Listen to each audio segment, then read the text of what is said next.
Welcome back to Balancing Chaos with Kelley and Gretchen. And we are back after a couple weeks of vacation between work travel and regular vacation travel. So we are back to talk about some of the things that we have read this summer. So first of all, I have one update. And I did get the Vitamix. And I kept the Vitamix. And I've been getting Vitamix videos. I send Vitamix videos. And I have used it every single day since I opened it. It arrived when I was in Colorado. So I was using my sister's. And after using hers, I was like, oh, yeah, I'm into this. And so I have, what did I make? I've made pesto. I've made a vegan queso. I've made a million smoothies. And the girls are drinking the smoothies, even the ones with green stuff in them, because it's just, it annihilates whatever you put in there. It's actually pretty intense. It's pretty cool. So we're going to have a smoothie off. I can't wait. So Gretchen sent me a text the other day and asked me what other foods I spiral besides zucchini. So I said, oh, typically just zucchini and sweet potato. But my spiraler has a couple other attachments. So you could do shredding or chips. And I told her some ways that I use those. And she said, oh, I don't have a fancy one because I just didn't want to spend that much on a kitchen gadget. So I went for the $10 version. And I didn't pick up on it at first. And then I put my phone down. I picked it back up. I said, oh, you are going to tell me that you're not going to spend that much on a kitchen gadget when you just bought like a $500 blender? $300. Thank you very much. But what was the original price of that? I know that's originally it's like $500. So you did get a pretty good deal. So it was a very good deal. And so the model that I got, for anyone who's listening, is it'll probably end up on a favorite things list later. It's not going to be my one today, but it's the A2300, the Ascent. And it doesn't come with programs on it. Like my sister's is a different model and hers has programs. And mine doesn't have programs, but there's an app, like a Bluetooth app. And if you open up the Vitamix app, it recognizes that your blender's in the room. And it will, oh my gosh. And you just hit, okay, I want to do smoothie. And you hit smoothie on the app and it sets the timer on the blender and just does it automatically. Wow. So I used that for a few times, but then I also kind of figured out what the pattern was, like 10 seconds on low, 30 seconds on high, and then back it down again. But it's sort of interesting. You can set that if you wanted to be able to walk away from it. So they have models that are more expensive that have programs. But I would say it's all the same engine, like the motor is the same and everything. So if you were looking, don't spend the money on the programs, just get the app. Oh my gosh. And my brother's girlfriend yesterday, we were at my camp and she was telling me that they were making more smoothies. And she said, oh my gosh, I got a Ninja. It's amazing. And I burst out laughing because I have a Ninja too. But all I could imagine is her telling Gretchen that her Ninja was amazing and then getting all the Vitamix propaganda. I'm sure a Ninja is just fine, but the thing that I am sold on the Vitamix is the number of people who are like, oh yeah, I've had my Vitamix since 1994. I've had it since, for 20 years, and that it still does exactly what it did on the first day. Yeah, James had, when we bought ours, he was working at Whole Foods and they sell them there, or at least they did at the Newton store that he was working at. And people bought them all the time. And he said, yeah, I wanted one, but they were so expensive. Well, after we recorded last time, we went to James, and I said, James, what would be a great deal on a Vitamix? And he was like, whoa. He's like, I don't know, like $600. And I was like, no, $300. There we go. So obviously it was an especially great deal. Back then they were, I think, $800, $1,000 at Whole Foods, and people in Newton's an affluent community. Yeah. But he said they'd have them on the end caps and people would just pick them up and put them on at the end of their grocery bill. I'm not an end capper. No. But so we're going to talk about some of the things that we've read this summer as our summer is drawing to a close. And there's this great graphic. Did you see it? The UMaine Rising Tide Center posted this image and it shows a dam. I did see that. I did. And it's like, so it was like teachers and August, and August is the dam, and like everything is backed up and all the things we have to do. I know I have a ton of stuff I have to do to get ready for my semester. Yeah. But I've been doing a lot of reading anyway. So I want to talk about all the reading before I have to get into my academic sort of reading for the fall. But we are going to share some of the things that we've read this summer that have grabbed us for whatever reason. So do you want to start with yours? So I'll just say first, Gretchen said, oh, let's do our summer reading list. And I do want to clarify for everyone who doesn't know, but Gretchen's children are older, 12 8 and 12. 8, and mine are 4 and 6. I did not read as much when they were 4 and 6. I laughed out loud when she said she wanted to do this because I have taken the summer off to be with the kids, and I have had zero time to do anything basically. And I almost panicked when she said that. I said, "Oh my gosh, I haven't read anything," which I have read a couple things. I had to process a little bit, but it was funny. So I read this pleasure book. I started it when I was in Jamaica. That's probably how I actually got through it, because I read probably half in Jamaica. I finished another book while I was there and started this one. And it's Saints for All Occasions. It was on the 2018 summer reading list. Mm-hmm. And it's a really good book about reproductive justice. And it's about this woman who basically, she gets pregnant as a teenager, and they send her off to a convent and take her baby. And it just chronicles the life of her, the child, and the person who adopts the baby, and the ending.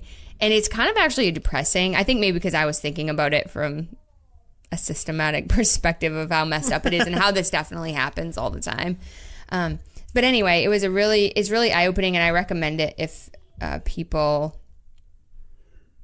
have thoughts like, oh, well, adoption's not the end of like, if we force people to adopt instead of getting an abortion, there's no consequence. Right. Because it was that wasn't the intention of the book at all. It's a fiction book, but that's what I was thinking about. Like, there are other things to think about with forced adoption, because the woman didn't want to give her baby up for adoption. But it was a really interesting book.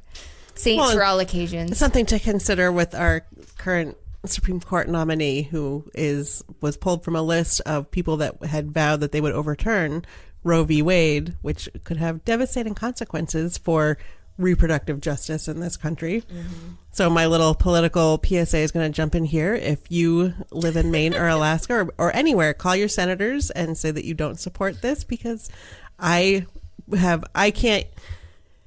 know countless people who have made the choice to have an abortion for a multitude of reasons. Mm-hmm. And it's not the narrative is always somebody was a slut and was stupid and messed up. And I can't think of anyone where I would say that was the case. I've known people who've chosen to abort because the prognosis for their fetus was not compatible with life and put their health in danger to carry to term. I've known people who it was just the wrong time for the rest of their family, like, birth control failures. They did everything right, but something still happened. So it's really important that we keep body autonomy for women as we go forward. I think the stat is 1 in 3 women will have had an abortion by the age of 50. So it's a lot more common than people realize. People don't talk about it because of stigma and because of whatever. But when you hear someone, like, there might be somebody who says, "Oh, I had a miscarriage," and maybe maybe that's just what they're saying, but it was like a lot more complicated than that. But it's easier just to say the fetus did not survive. Mm-hmm. It's just one of those things that it happens to more people than you probably even know yourself. And I can think of all the people I do know that have experienced it, and I'm sure that there's probably another twice that I don't know about, because I am not close enough in their social circle to have to know, or to need to know, or that they would want me to know. So please call your senators. That's all. 5calls.org is a good resource for that. I wish we didn't have to have abortion. But it's not realistic. That's the thing. Exactly. We have all these other barriers to contraception. Of course, there's contraception failure. We have a significant access issue to contraception. Even IUDs, if you want to get an IUD, which I vote IUDs for all. Yeah. For so many reasons. So that's a whole separate podcast. But you have to say you want one. Then they have to send special forms to your insurance. There's a lag. You can't just walk in and get one that day. Right. It's not like walk-in care IUD. Right. And that right there creates significant barriers. Even if you go in for an abortion in the state of Maine and you want to get an IUD inserted while you're in there, you can't get the IUD on the same day as the abortion, because Maine Care and a lot of other insurances don't pay for abortion. So any service linked to the abortion wouldn't be billable. It's this mess. So again, I think just in general, women's health access. We should all choice. The line is abortion should be safe, legal, and rare. Exactly. And the way to make it rare is to make sure that we are providing good health care for women of all income levels, of all everything, that they can get an IUD, that they can do whatever. And, they don't cover, the Affordable Care Act covers birth control for women now, but they don't cover vasectomies. And I kind of would be like, you know what? Throw vasectomies on that list. That we'd like some permanent birth control, because it's not just about a woman's body. It's you can't conceive without a man. So or vasectomies on the list, or their parts. Sperm. Yes. So throw vasectomy on the list. And in this book too, the woman who got pregnant, she was never even taught that sex resulted in pregnancy. So, and that happens too. Sometimes when you're super religious. Or just other uneducated parts of the world. Not everyone knows that. She was a teenager, and the guy apparently was married. So it's really interesting. It's to get yourself into someone else's situation. Well, and that's what fiction is supposed to do. It's supposed to, it doesn't have to be a true story to have you think about, well, this could definitely happen. Or this definitely has happened thousands of times, this exact story. Right. So one that I read that is not fiction that I loved and kept sending Kelly screenshots of. She basically read it. This is what I do to James. I read the books and then I tell him about it. Yeah. Was How to Raise an Adult by Julie Lythcott-Haims. And it's one that's been on my list forever. And I've read a ton of her articles. Excerpts from her book have been published in various places. And Julie Lythcott-Haims was the dean of freshman students at Stanford, and started to notice that kids were coming to Stanford, which is an Ivy League school, like really unprepared for adulthood and how to be independent and how to manage your stuff. And this is like a big thing for me, is that I'm constantly banging the drum on making sure that my kids grow up to be independent and do all those things.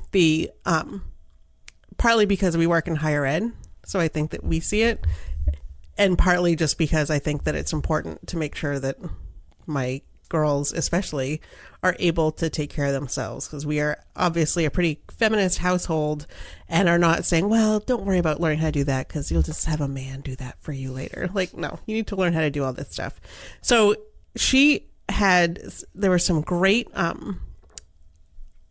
examples of things that they should be able to do. And she has like chore charts and things like that. Not charts, but if your kid is 6 to 7, they can do this, this, and this. And so that was really useful. The one that I actually found that I felt that I felt like we were on a right path except for laundry.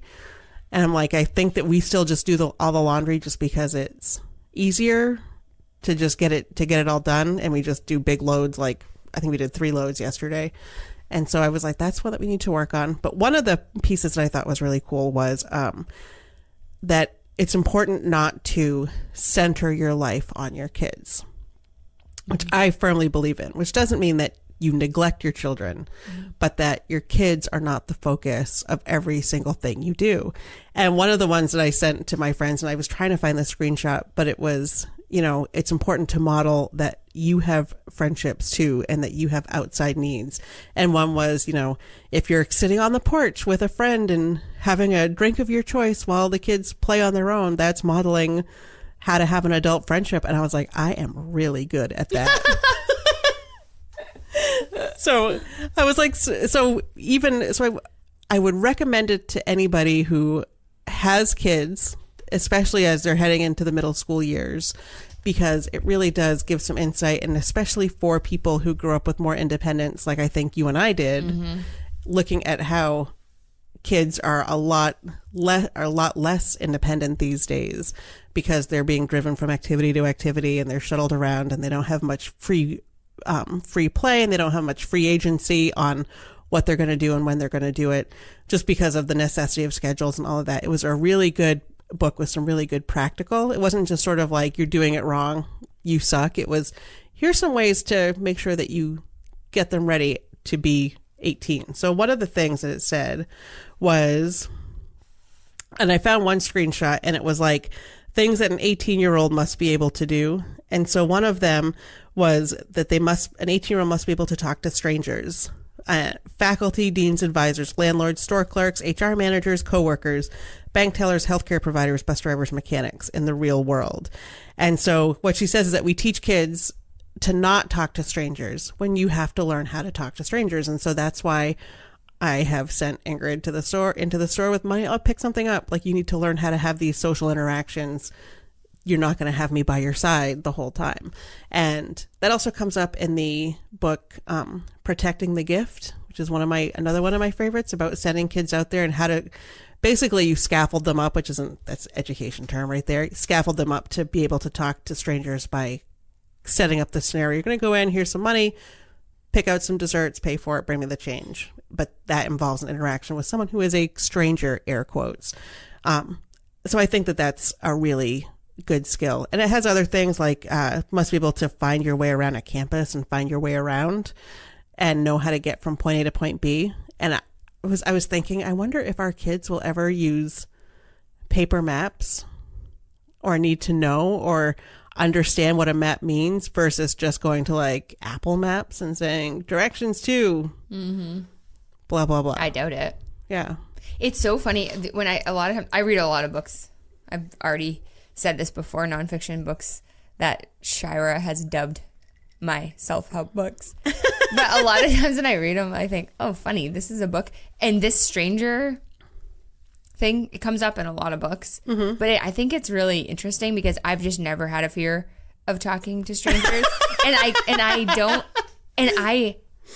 I really have never raised my kids. I don't know if I've ever even said don't talk to strangers. Which, for you know Cameron, he's not afraid to talk to anybody. But like Maxwell at the beach club, I give him money and I just say, oh, go get, a popsicle or whatever you want.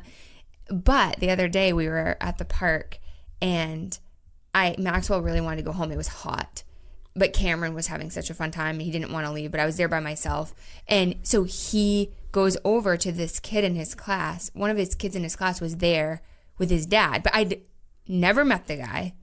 I didn't know him at all. And Cameron said, oh, Mommy, it's fine. You can bring Maxwell home and I'll just stay here with his dad.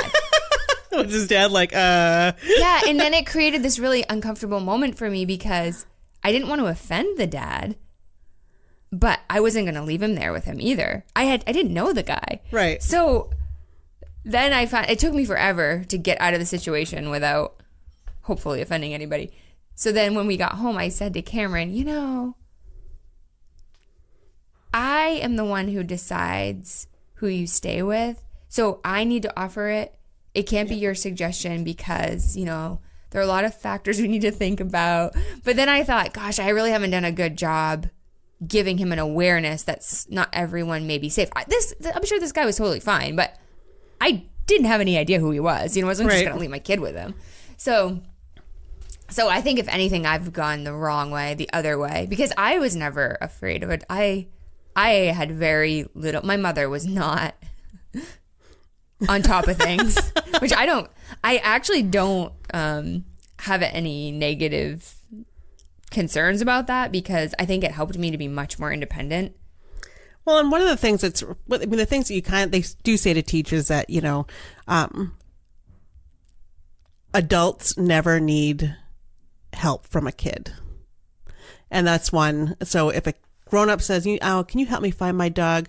Adults don't need help from kids. Adults, when they need someone to help them, they should ask another adult. Yeah. So adults never need help from kids. And then another one is watching out for tricky adults. If you feel like they're being just a little strange and are they being tricky with their comments and things, those are things to watch out. And then also just you should never have to keep a secret for an adult, and that most abuse happens with people that the child knows and not the stranger at the park, that kind of thing. The stranger at the park scenario is more likely can you help me find my dog or can you help me do this? adults don't need to ask kids for help. Yeah. So that's a good one. Yeah. Kids might need to ask adults for help, but adults never ask kids for help. They would ask another adult for help. So that's one of the things that you can teach them as sort of without it being scary. But like, if a grown up ever asks you for help, of course, then you're going to be like, can you help me put the dishes away? Be like, no, adults never need help. Yeah, they'll find a way to twist it. You're going to try to put me in the car and take me somewhere cool. Oh, my gosh. So that's another one. The other one I read was an article. So I read also the other books that I read that I really liked were When Breath Becomes Air, which is about a doctor, a neurosurgeon, actually also from Stanford, who was diagnosed with I think it was colon cancer. It spread to his brain or something. But he was diagnosed with cancer and died. And it was this whole experience of being a patient and a physician. And it was just it wasn't a very long read, but it was really interesting. And to see how a medical professional handled a terminal diagnosis. So I thought that was an interesting one as well. And then the article that I read is called When Will It Be? Time's Up for Motherhood and Marriage. And so I thought this was an amazing little article. Did you read this one? I started reading it, but I wasn't feeling the love for it the same way you were. I guess it just didn't resonate with me. Maybe I'm just not at the right age. This is what you said to me last time. Something didn't resonate with me. You said I wasn't old enough. So it's by, let me see. It's by Kimberly Harrington. It was on Medium. And so there were two things. So one is there was a line that a lot of people really liked, which I didn't agree with. I'm looking for. It was talking about how husbands use here where we are. This is about women. So we are told to take the joke, take the fall, take a lesser job, a lesser raise, a lesser role because of our children. But funny how those fathers just keep moving up and up and up, using the labor of their wives as rungs. And a lot of people read that and really, it really echoed with them. And I think that Kelley and I, for us and our own relationships, our careers have been prioritized. Oh my gosh, 1,000,000%, to the point where I feel bad about it a lot. Yeah. So, my husband sacrificed his entire career for me. That's why a lot of times with these feminist articles, they never resonate with me because they just don't apply to my personal life at all. I just haven't experienced it. So it's not that I don't recognize that it happens to other people and I see it in some of my friends, but it's not me. So I don't feel as moved by it. Right. So that one, I was like, that clearly moved a lot of people when I shared it on Facebook. Didn't move me quite as much because of the similar things. But the other one that got me was because this woman is also the parent of a daughter who is 12. And the other line was, experience tells me that my daughter at 12 years old may be in the final days of feeling like her body is her own, a body that is uncomplicated and good, an unproblematic body. And that my son, my white son at 14, will continue to enjoy the privilege of having a body that is wholly his. And if he is in pain, if he feels discomfort, no matter what he wears or where he works, he will be listened to and taken seriously. He will always be believed. And anything he does to ally with girls, with women, will always be seen as extra, not a must-have, but a nice-to-have. And so having a 12-year-old girl, that's the part that really jumped out at me, is that... And she is very confident in her body right now, and knowing how puberty can impact that in high school and all of those things. And the part about knowing that, I feel pain, like women aren't listened to as much. And that's, there's probably evidence for that in the journals, right? I think the problem now that we deal with men is that they often avoid healthcare. So then when they do come, it's a crisis. So I think men have their own set of issues with healthcare, even though especially with cardiovascular disease, that women had different symptoms. We didn't have the science, but we do now. I think we're doing better, honestly, with it. Well, I made so with men not seeking healthcare, I basically made Dave find a PCP and start getting annual physicals. And he kind of rolls his eyes every year. I'm like, the reason why you do it now is so that they have data for if something does go wrong. They can look back and say, wow, in 2018, your numbers were great.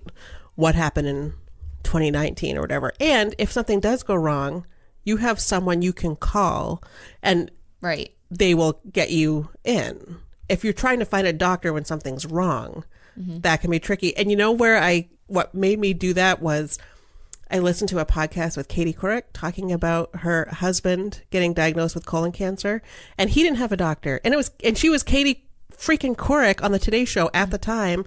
And because she was Katie Couric, her doctor said, fine, I'll squeeze him into my schedule, and saw him. And he was diagnosed with colon cancer, and he died like 2 years later. But I'm not Katie Couric. I don't have that kind of pull. So I was like, you need to have your own doctor that you just go in, check in. Yep, everything's fine. Great. But you have somebody on record as your doctor that if something is wrong, you can call them and they can start the process. So he has done that. And then this year, I'm also, because of Deborah's experience we had in the podcast earlier this summer, both of us have referrals in for a dermatology scan, like a baseline screening of, let's see how everything is. And I'm like, I want you to do that. And he's very good. He's like, okay, I'll do it. I'll do it. Yeah. He didn't complain. So nice. So I had to write notes for this one because Gretchen, I know she'll have some comments.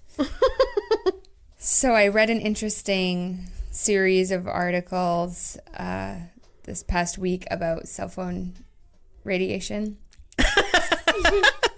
I know. Where Kate, did you read it? You're welcome, Kate. It came through my EWG newsletter, but then I dug through all the.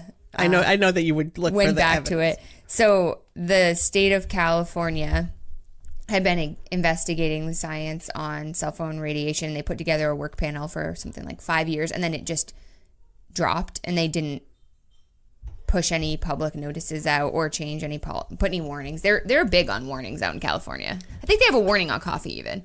They have a warning on, like, they have so many warnings that it's on like Christmas lights and stuff. Yeah. And it's something with the plastic or but I ignore it. I'm like, yeah, you've slapped a warning. Everything's going to kill us, whatever, California, settle down. Yeah. Because they have it on everything. So, but I have, without reading any of the science on cell phones, I have had a concern about it just because of precautionary principle. You know, the cell phones came out and then they blew up, and now we are all using them. We're always on them. We use them for everything. They're always on our bodies. And we can't possibly know what the effect of that is. And I mean, we have quite a few studies now on the psychological impact of social media and sleep disturbances and stuff like that. So, but anyway, this was kind of interesting. So the state of California was sued by Joel Moskowitz, who's the director for Center for Family and Community Health at the School of Public Health at Berkeley. So he sued them because they had put together this panel and they had something like 270 studies, etc. But then it just died. They never put the notice out. And I guess it turns out that they didn't want to create public chaos and concern because the science does have a lot of gaps. Because the cell phone technology has rapidly changed so much, and a lot of the studies were done on 2G models, and so now we're like, what's LTE, and and then there's various different types of cell phones, and blah blah blah. But anyhow, there is quite a bit of research that cell phone radiation does increase risk of cancer and pose a risk to human health. Scientists in this field who publish, there's been 230 who've signed petitions that the public needs more warnings about exposure to cell phone use and how to reduce exposure. And so then I saw that in 2015, actually, Connecticut published warnings through their Department of Health about reducing cell phone exposure. So basically, what they say is that the most aggressive of the scientists says that we should keep our phones off as much as possible, which I thought was pretty funny because you obviously can't do that right now, right? And that you shouldn't use them on buses or in public areas because if other people didn't want to be exposed, the radiation from the wireless signals is posing a risk to the person next to you. But anyway, secondhand smoke. Yeah, exactly. But some more realistic ones are keeping the phone away from your body in your purse and using your wireless headphones to talk or Bluetooth technology. So Bluetooth is okay. It's not, but it's better than direct contact with your phone. A lot of the studies are done on brain cancer, which makes sense because we used to, in the early days, just talk on our cell phones. Right. But see, now texting has become the common form of communication. So now the studies haven't looked at, is it as much of a risk if you're holding it in your hand, which is different than having it by your head. So that's why there's gaps, and that's why it's hard to put out a strong recommendation, but still just to be precautionary, limiting your exposure. So one of the recommendations is don't sleep with your phone in your room at night. I had actually just started doing that recently because I had read about something about the radiation and affecting your sleep, which I know is a little crazy, but I don't sleep well, so I thought, I'll try that. Do you have a landline? No, but the thing is, we have it through our cable. We just don't have an actual phone. Like, we have a phone number and everything, and we had just talked about getting one for the kids. Like if we wanted to do short walks, like up and down the block, like our neighbor does. Oh, if they had the phone, and we have a number. So we'd actually talked about that. And so I'm thinking about getting one for this too, because I could keep my phone plugged in downstairs and just keep a phone in my bedroom. So what would happen if there was an emergency in your extended family in the middle of the night and they needed to call you? How would they reach you? Well, I was thinking if I had a landline, you can like forward your cell phone to a phone. So I could have that like set up at night maybe. But then the other thing too is like, what kind of emergency in the middle of the night, if it didn't involve my kids, would I really need to be awake for? You think I should? That's because I keep my phone on silence anyway.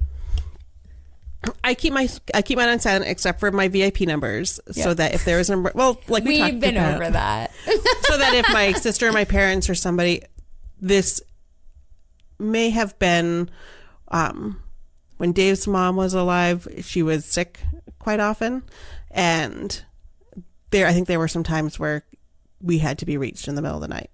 So, James went to the ER in the middle of the night a couple years ago.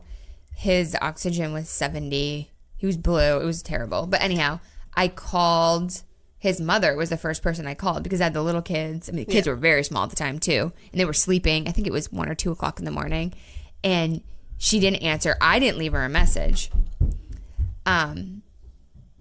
But the 911 operator, she was trying to help me because she didn't want, when I called 911, when I was waiting for them to come, she didn't want the 911, she didn't want me to get off the phone with her, but she knew I needed help with the kids. So she was calling her. So she left her all these messages on her phone. Hello.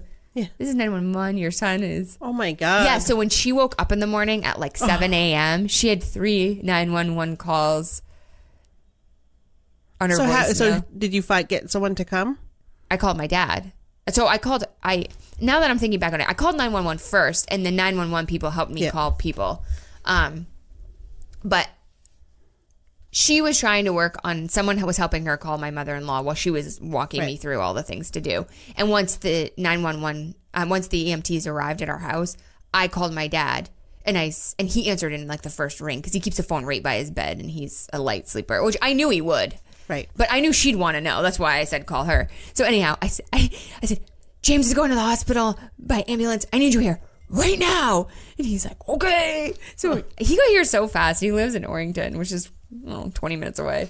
But anyway, that clued me into I probably should not keep my phone on silence, but I still haven't. James keeps his, but I don't know. So my phone is on silent except for the VIP. I do keep it in my room. It charges on my nightstand. It doesn't go under my pillow or anything like that. So it's probably a couple feet from my head, but it's there because of that emergency kind of thing. So anyway, I'm just telling what the recommendations are, Gretchen. Or if you had, or you know what? When I had to call the police, when we had the break-ins happening, I didn't want to go downstairs and get my phone. I just did it. I like having a phone in the bedroom. Yeah. At night. We always had a landline phone in the bedroom.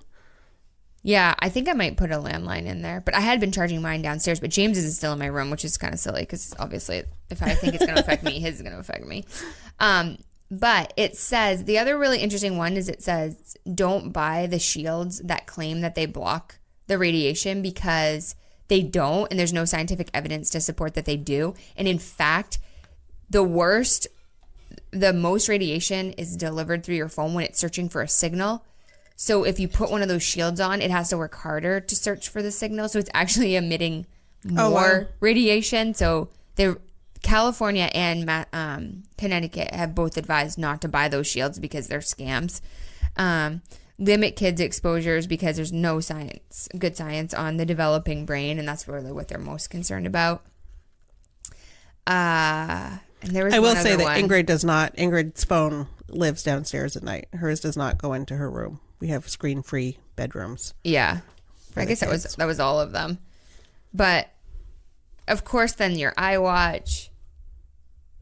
I wonder if that's really good for you to wear all the time. I'm not going to get rid of it right now. I mean, I was reading some of the summaries on the meta-analyses and stuff of these studies, and it looks like there's so much unknown. It's like, well, I will try to be a little more careful about, like, I go to my camp and it's just constantly searching for a signal. I probably should just shut my phone off when I'm up there because I really don't get good signal. We do that when we go to Grand Lake. We actually just put it on. We will turn off the cell and put it on Wi-Fi mode so people can still text us and stuff because it hunts up there too. Yeah. So they say it drains the hunting your battery so quickly when it's hunting all the time. So they say the hunting is the worst for you. Interesting. Yeah. The hunting emits a lot of the waves that are dangerous. There was an article that was in the I think it's in the Boston Globe about how the federal air marshals are now spying on people who aren't even like at risk on the no-fly list or risky travelers or anything, and they call it quiet skies. And they had this list of behaviors that they're watching for, and one of them was people who move through airports and are constantly changing direction and changing which way they go.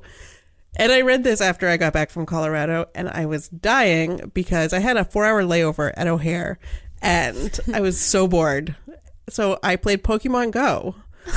And so I was walking. You probably looked so sketchy. So I'm like, maybe like look at their phones and make sure they're not just like hitting Pokestops as they go. Cause I'd like walk up to one end and I'd hit them all, and I'd wait at the end, and then I'd wait till they all turn blue, and then I'd walk back to the other end and hit them all. Like I was just like, I got in a bunch of steps. I had a forever to kill, so I figured that's what I would do is walk around. So I was going to be sitting on another plane in a couple hours, but I was like, okay, so for that metric, make sure they're just not playing Pokemon Go. Well, sometimes if I'm texting about news or something, I even get paranoid if I text back, like when there were the mass shooting was the big topic, but we're talking about it in a text. I'm like, oh my gosh, someone's watching me. They're gonna see. I just texted AR-15, which is probably ridiculous. I'm sure there are if they're spying on us, I'm sure there are way more sophisticated algorithms than... If they're spying on us, they're so bored. Oh my gosh. Or highly entertained. Oh, probably very entertained. Like, exactly. People are crazy. But there are people sending like nudes to each other, so... Yeah. Sexting is a huge thing, which we're totally not into. So I bet there are more entertaining people to follow. Well, it's not. See, in our season of life, it's not sexting. Does this rash look contagious that I found on my kid? Or is this bruise a concern? Or do you think this would need stitches? Like, I can't think of there's been so many like child wound pictures that get sent. Like, what do you think about this? Yeah. Like, ooh. So... we're going to move on to favorite things. Yes. And let's. So, do you want to go first, Kelly? Yes. Go for it. Big announcement. My favorite thing this week, maybe for a long time, is my Honda Odyssey minivan. I'm sorry, did you say your Honda Odyssey minivan? So, took the plunge, got the minivan. James has been on a search for...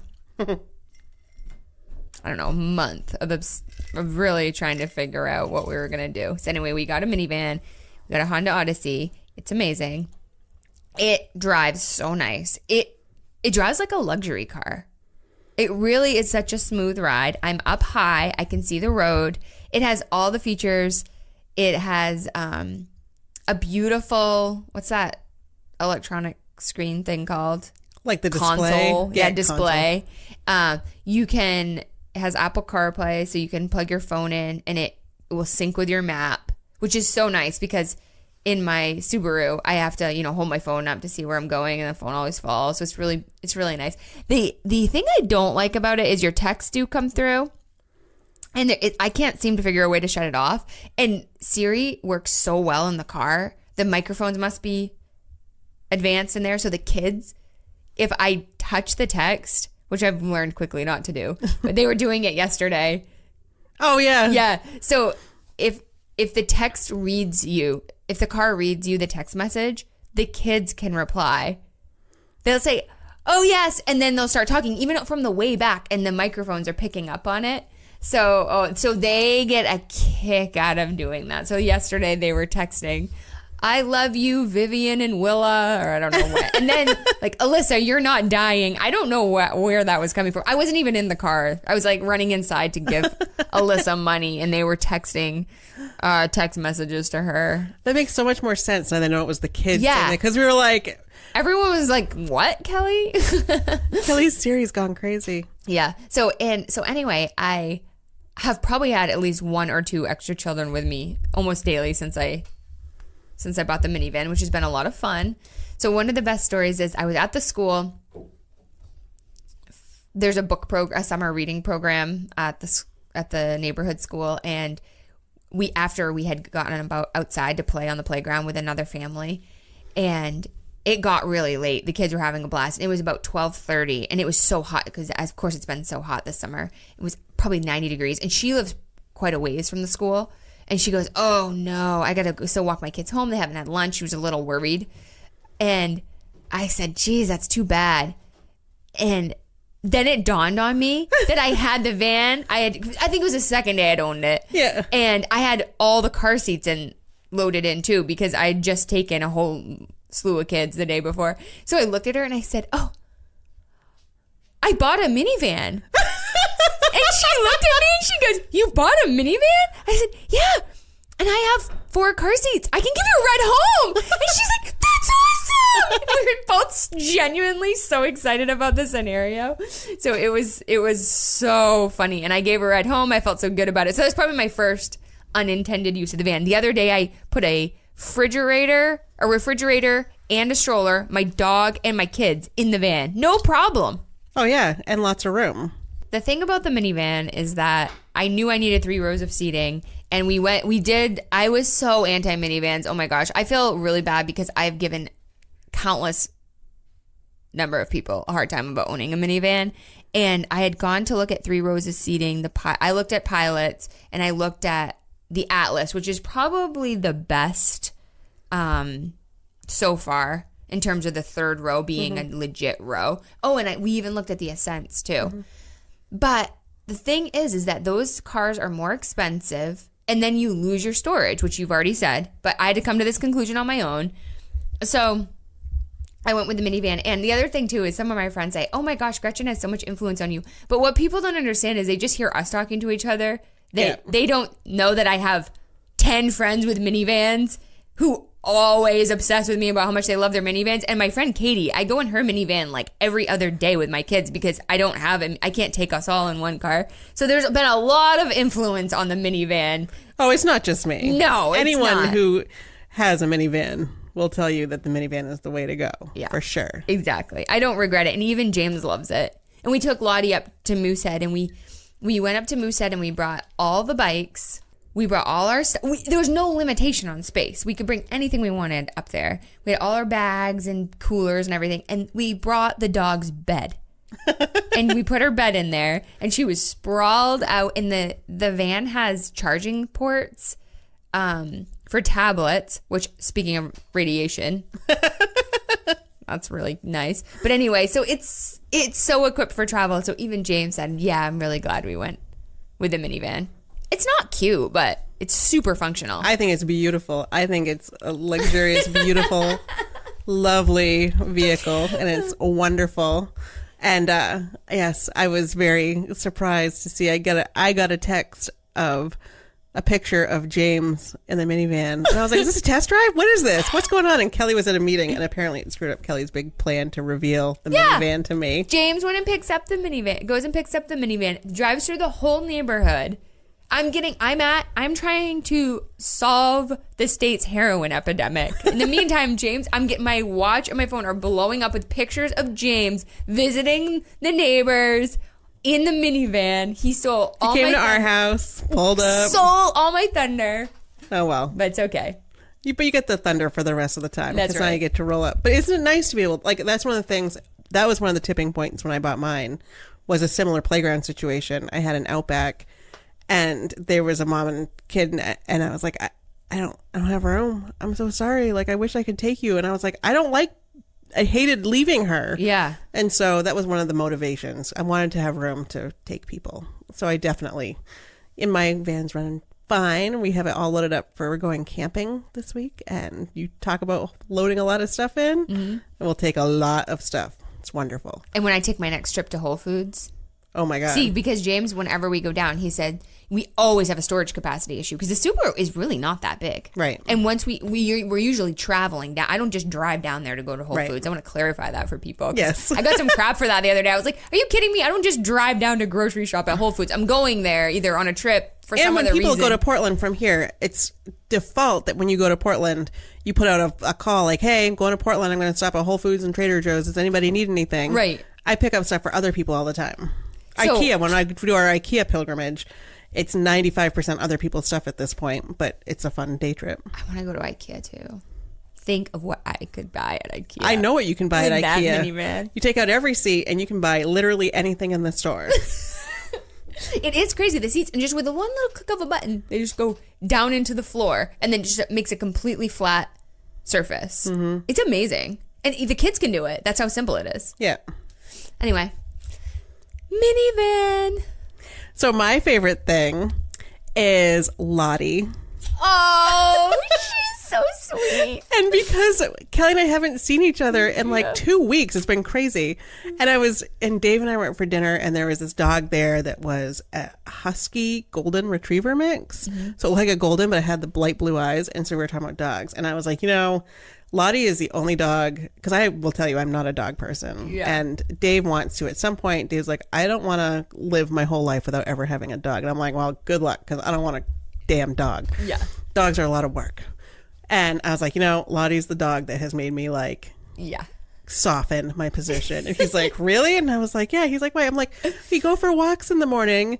And like today I was like, Lottie. Yeah. And we walk. And so Kelley and I will meet up at like the park, and when Lottie sees me, she lets her off the leash, and Lottie like races. It's like in a movie, and she runs across the park and runs right up to me and doesn't jump on me or anything, but just runs up. And then I give her all kinds of scratches and love on her a little bit. And then she walks with us, and she's so good. And so Lottie I'm like, well, maybe we can have a goldendoodle someday. Oh my gosh. So it won't be anytime soon because we have cats that don't like dogs. So I highly recommend that breed. She's just the best dog ever. And she does. And the thing about today is that I hadn't seen Gretchen in a long time, but I also go walking with my brother and his girlfriend. And there's also people out walking all the time in our neighborhood. And especially today because we went later than usual. Exactly. And so she knows Gretchen, and she knows from a distance Sean and Kara. She knows, and there are people today specifically. There were people behind Gretchen because I met Gretchen at the park today. So there were 2 other people out walking dogs, and she didn't even go try to chase those dogs. She just ran right to Gretchen. Like she knew that it was Gretchen. Yeah. So that's what I think is so, and she's so lovable. She'll snuggle. Like a lot of dogs don't want to do that. And she's so good. I mean, she's just smart, like very minimal training, and she's just a very good dog. She doesn't jump on people. She doesn't lick. She doesn't chew. She doesn't eat anything. She doesn't eat shoes or chew on things. She's not a food beggar. Mm-hmm. Sorry, I know this is your favorite thing. No, I know, but she's one of my favorite things. Of course she is. But it's so funny because when we got our cats from the shelter, like the thing was that it was like great with kids. Can't be in a house with dogs. Because they like apparently were terrorizing the dog at their previous home. Yeah. And they've been totally fine. So I was like, oh, this is the perfect house for them because we're never getting a damn dog. Yeah. And now I'm like, maybe we'll get a dog when the cats are gone. Yeah. It'll be our empty nester thing.